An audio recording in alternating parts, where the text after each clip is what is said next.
नमस्ते दोस्तों, आप सभी का स्वागत है हमारे डेली की संगीत के चैनल में। दोस्तों, आप सभी को चैत्र नवरात्रि की ढेर सारी शुभकामनाएं। मैं सीमा सिंह आज आप सभी के सामने प्रस्तुत करने वाली हूँ चैत्र नवरात्रि की व्रत कथा, पूजा विधि, महत्व और उससे होने वाले लाभ को। तो चलिए दोस्तों सुनते हैं। नवरात्रि व्रत कथा। नवरात्रि व्रत कथा के अनुसार एक समय बृहस्पति जी ने ब्रह्मा जी के समक्ष चैत्र व अश्विन मास के शुक्ल पक्ष में पड़ने वाले नवरात्र का महत्व जानने की इच्छा जताई। इन्होंने कहा, इस व्रत का क्या फल है, इसे किस प्रकार किया जाता है, सबसे पहले इस व्रत को किसने किया, ये सब विस्तार से कहिए। बृहस्पति जी के प्रश्नों का जवाब देते हुए ब्रह्मा जी ने कहा, हे बृहस्पति, प्राणियों के हित की इच्छा से तुमने बहुत अच्छा प्रश्न किया है। जो इंसान मनोरथ पूर्ण करने वाली माँ दुर्गा, महादेव, सूर्य और नारायण का ध्यान करता है वे धन्य हैं। यह नवरात्र व्रत संपूर्ण कामनाओं को पूर्ण करने वाला है। इस व्रत को करने से पुत्र सुख, धन, विद्या और सुख मिलता है। इस व्रत को करने से रोग दूर हो जाता है, घर में समृद्धि की वृद्धि होती है, बांझ को पुत्र प्राप्त होता है, समस्त पापों से छुटकारा मिल जाता है। जो मनुष्य इस नवरात्र व्रत को नहीं करता वह अनेक दुखों को भोगता है। यदि व्रत करने वाला मनुष्य सारे दिन का उपवास न कर सके तो एक समय भोजन करे और 10 दिन बांधवों सहित नवरात्र व्रत की कथा का श्रवण करे। हे बृहस्पति, जिसने पहले इस महाव्रत को किया है वह कथा मैं तुम्हें सुनाता हूँ। ब्रह्मा जी बोले, प्राचीन काल में मनोहर नगर में पीठत नाम का एक अनाथ ब्राह्मण रहता था। वह माँ दुर्गा का भक्त था। उसे संपूर्ण सद्गुणों से युक्त सुमति नाम की एक अत्यंत सुंदर कन्या उत्पन्न हुई। वह कन्या अपने पिता के घर में अपनी सहेलियों के साथ क्रीड़ा करती हुई इस प्रकार बढ़ने लगी जैसे शुक्ल पक्ष में चंद्रमा की कला बढ़ती है।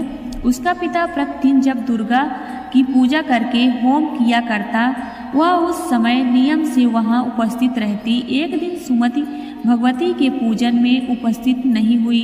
उसके पिता को पुत्री की ऐसी असावधानी देखकर क्रोध आ गया और वह पुत्री से कहने लगा, अरे दुष्ट पुत्री, आज तूने भगवती का पूजन नहीं किया, इस कारण मैं किसी कुष्ठ रोगी या दरिद्र मनुष्य के साथ तेरा विवाह करूंगा।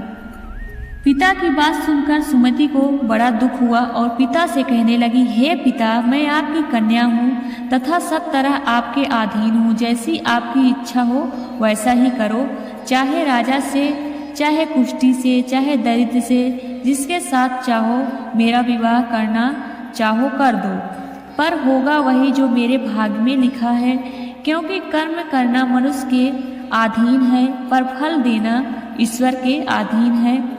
कन्या के निर्भयता से कहे हुए वचन सुन उस ब्राह्मण ने क्रोधित हो अपनी कन्या का विवाह एक कुष्ठी के साथ कर दिया और अत्यंत क्रोधित हो पुत्री से कहने लगा, हे पुत्री, अपने कर्म का फल भोगो, देखें भाग्य के भरोसे रहकर क्या करती हो।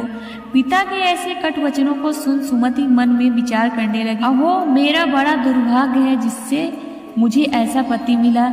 इस तरह अपने दुख का विचार करती हुई वह कन्या अपने पति के साथ वन में चली गई और डरावने कुशा युक्त उस निर्जन वन में उन्होंने वह रात बड़े कष्ट से व्यतीत की। उस गरीब बालिका की ऐसी दशा देख देवी भगवती ने पूर्व पुण्य के प्रभाव से प्रकट हो सुमति से कहा, हे दीन ब्रह्माणी, मैं तुझसे प्रसन्न हूँ, तुम जो चाहो सो वरदान मांग सकती हो। भगवती दुर्गा का यह वचन सुन ब्रह्माणी ने कहा, आप कौन हैं, वह सब मुझसे कहो। ब्रह्माणी का ऐसा वचन सुन देवी ने कहा कि मैं आदिशक्ति भगवती हूँ और मैं ही ब्रह्मा विद्या व सरस्वती हूँ।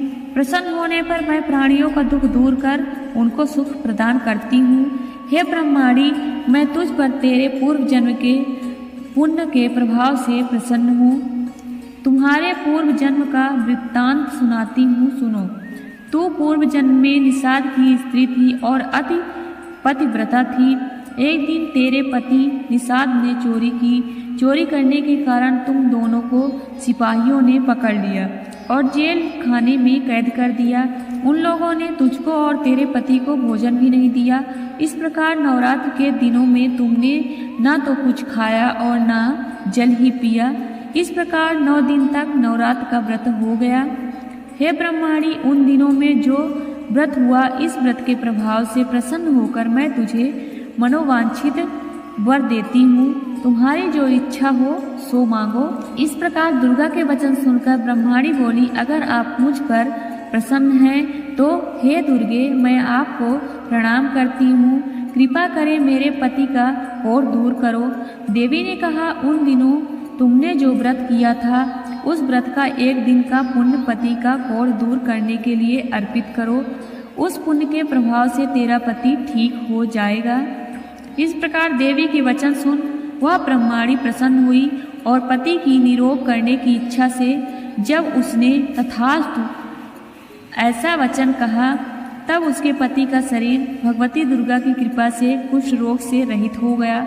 वह ब्रह्माणी पति को देख देवी की स्तुति करने लगी, हे दुर्गे, आप दुर्गति को दूर करने वाली, तीनों लोकों का संताप हरने वाली, समस्त दुखों को दूर करने वाली, रोगी मनुष्य को निरोग करने वाली, प्रसन्न हो मनोवांछित वर देने वाली और दुष्टों का नाश करने वाली, जगत की माता हो। हे अम्बे, मुझ निरपराध अबला को मेरे पिता ने कुष्ठी मनुष्य के साथ विवाह कर घर से निकाल दिया। पिता से तिरस्कृत निर्जन वन में विचर रही हूँ, आपने मेरा इस विपदा से उद्धार किया है। हे देवी, आपको प्रणाम करती हूँ, मेरी रक्षा करो। उस ब्रह्माणी की ऐसी स्तुति सुन देवी बहुत प्रसन्न हुई और ब्रह्माणी से कहा, हे ब्रह्माणी, तेरे उदालय नामक अति बुद्धिमान, धनवान, कीर्तिवान पुत्र शीघ्र उत्पन्न होगा। ऐसा वर देकर देवी ने ब्रह्माणी से फिर कहा कि और जो कुछ तेरी इच्छा है वह मांग ले। सुमति ने कहा कि हे भगवती दुर्गे, अगर आप मुझ पर प्रसन्न हैं तो कृपा मुझे नवरात्र व्रत की विधि का विस्तार से वर्णन करें।